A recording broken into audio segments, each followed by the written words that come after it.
Did you know for Kill Bill Volume 2, Quentin Tarantino originally intended to only have Pai Mei's lips speaking Cantonese, while his voice would be in English, imitating a bad dub job. Tarantino was going to provide the voice himself. In the end, Tarantino abandoned this idea, and Pai Mei speaks in his own voice. 2. Uma Thurman and Daryl Hannah did not get along with each other, and reportedly instructed hotel and cinema staff to ensure that they were kept separate from each other during the press tour for Volume 1. They were again at odds at the film's screening at the Cannes Film Festival and ordered separate areas to be created at the after-show party so they wouldn't clash. When the two women won Best Fight at the 2005 MTV Movie Awards, only Daryl attended. Uma's absence was conspicuous, considering she had gone the previous year to collect the award for her fight with Chiaki Kuriyama in Volume 1. 3. Robert Rodriguez scored this movie for $1. Quentin Tarantino said he would repay him by directing a segment of Rodriguez's project Sin City for $1. This was the scene in which Dwight drives Jackie Boy's corpse. Did you know for The Maze Runner, to gain the role of Chuck, actor Blake Cooper continuously campaigned for an audition via Twitter? He would send director Wes Ball tweet after tweet after tweet stating that he was made for the role. Wes Ball eventually relented and told Cooper to send his audition to the casting director, who stated that Cooper was the perfect Chuck. 2. The production had to hire snake wranglers to make sure the areas where they were filming were snake-free. Before filming began, the wranglers found 25 venomous snakes. The biggest one they found was a 5-foot rattlesnake. 3. Thomas Brody Sangster stated in an interview that the maze would have been easily solved if the gladers had simply bothered to construct a ladder. 4. The cast spent the week before production participating in survival training in the glade. They learned how to build tools and shelter out of the surrounding nature. 5. At the very end of the movie, the maze is shown in a very large desert, the Scorch, but in the books the maze is underground. 6. In the end of the book, they are picked up by a bus. In the movie, it's not a bus, it's a helicopter. Did you know for RoboCop in Sacramento, California, a robbery suspect fled into a darkened movie theater to escape pursuing police? He became so engrossed in this movie, which was playing on screen, that he failed to notice that police had evacuated all other patrons from the theater. When the lights flipped on, the stunned man was taken into custody. 2. The screenplay had been offered to, and rejected by, virtually every big director in Hollywood before Paul Verhoeven got hold of it.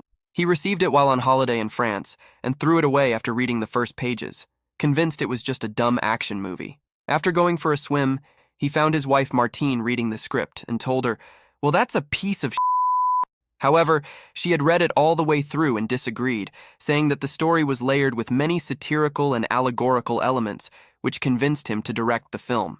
3. Most shots of RoboCop and the police car show him getting out or preparing to get in. Peter Weller didn't fit into the police car in full costume. When he needed to be in the car, he wore the top part of the costume and sat in his underwear. To maintain the illusion that RoboCop wears the entire suit while inside a car, most shots show his robotic feet exiting first. Did you know that for The Incredibles, Helen's use of radio protocol while flying is exceptionally accurate for a movie? In the director's commentary, Brad Bird shares that Holly Hunter insisted on learning the lingo and its meaning. The terminology used strongly hints that Elastigirl has had military flight training. VFR on top means she is flying in the regime of visual flight rules on top of a cloud cover. She requests vectors to the initial, meaning she wants directions on how to get to the initial landing approach. Angels 10 is her altitude call, 10,000 feet. This is a military term. Civilian flights use the term flight level. Track east is her direction of travel. Buddy Spiked is a U.S. military brevity code, meaning friendly anti-aircraft radar has locked on to me. Please don't shoot. Transmitting in the blind guard is a call on the emergency frequency where two-way communication has not been established. Abort is also a military brevity code, a directive meaning stop the action. It should be noted that the term angels, while popular for the first half of the 20th century, is outdated. As the story takes place in 1962, and having flight experience clearly took place in the 50s, this is an appropriate term. Did you know for Gladiator, Joaquin Phoenix ad-libbed his scream of, "Am I not merciful?" Connie Nielsen wasn't expecting it, and her frightened reaction was genuine. 2. Russell Crowe later admitted that he initially felt unworthy of all the praise and the Oscar for Best Actor that he got for this movie. After seeing the completed movie, he felt it was a director's film, and that the Oscar should have gone to director Sir Ridley Scott instead. 3. Oliver Reed died 3 weeks before principal photography ended. Because Proximo was considered a key character, a clause in the movie's insurance contract would have allowed the filmmakers to reshoot all of Reed's scenes with another actor at the insurer's expense, about $25 million. However, most of the actors and crew were exhausted from the punishing schedule, and Sir Ridley Scott did not want to cut Reed from the movie. The script was rewritten, and a body double and CGI were used to give Reed's character a plausible resolution. 4. Mel Gibson was offered the lead role and turned it down. At 43, he felt he was too old to play Maximus. Russell Crowe was 35 at the time of filming. Did you know that for Raiders of the Lost Ark, while filming the snake scenes inside the Well of Souls, a python bit first assistant director David Tomblin's hand and wouldn't let go? Tomblin calmly asked someone to grab the python, still attached to Tomblin's hand, by the tail and whip it, so that the snap would send a wave up the snake's body and force it to let go. A stagehand did just that. The python released its bite from Tomblin's hand, and Tomblin got medical attention. The python itself was not injured. 2. Steven Spielberg and Melissa Matheson wrote a script during shooting breaks on the location of this film. Matheson was there to visit her husband, Harrison Ford, and Spielberg dictated to her a story idea he had. That script was eventually called E.T., Extraterrestrial. 3. In 1999, Raiders of the Lost Ark was added to the National Film Registry by the United States Library of Congress. It is the only Indiana Jones film to have been inducted.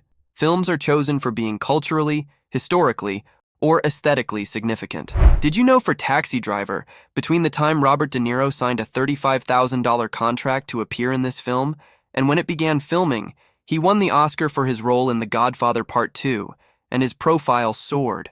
The producers were worried that De Niro would ask for a deserved larger pay raise, since Columbia Pictures was very concerned about the project and were looking for excuses to pull the plug on it, but De Niro said he would honor his original deal, so the film would get made. 2. Director Martin Scorsese claims that the most important shot in the movie is when Bickle is on the phone trying to get another date with Betsy. The camera moves to the side slowly and pans down the long, empty hallway next to Bickle, as if to suggest that the phone conversation is too painful and pathetic to bear. This shot also showcases his isolation and loneliness. 3. Jodie Foster was 12 years old when the movie was filmed, so she could not do the more explicit scenes. Connie Foster, Jodie's older sister, who was 19 when the film was produced, was cast as her body double for those scenes. 4. The producers were looking for a Sybil Shepherd type to play the female lead in the film.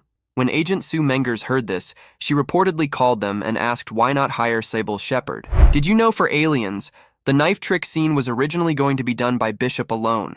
According to Lance Henriksen, he suggested to James Cameron to have Hudson's hand put on top of his, to which Cameron agreed as Henriksen felt the scene needed something extra. This change was discussed with almost everyone, except Bill Paxton. Henriksen also remembers a long night of drinking after shooting this scene, followed by a reshoot of the scene, as it looked too fake when they sped the footage up. He accidentally caught Paxton's pinky with the knife on this reshoot.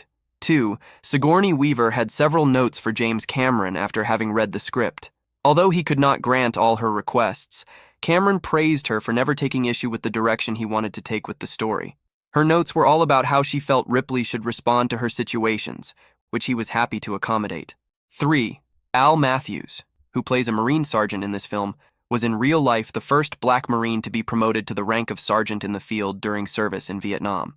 Also, Lance Henriksen is a U.S. Navy veteran.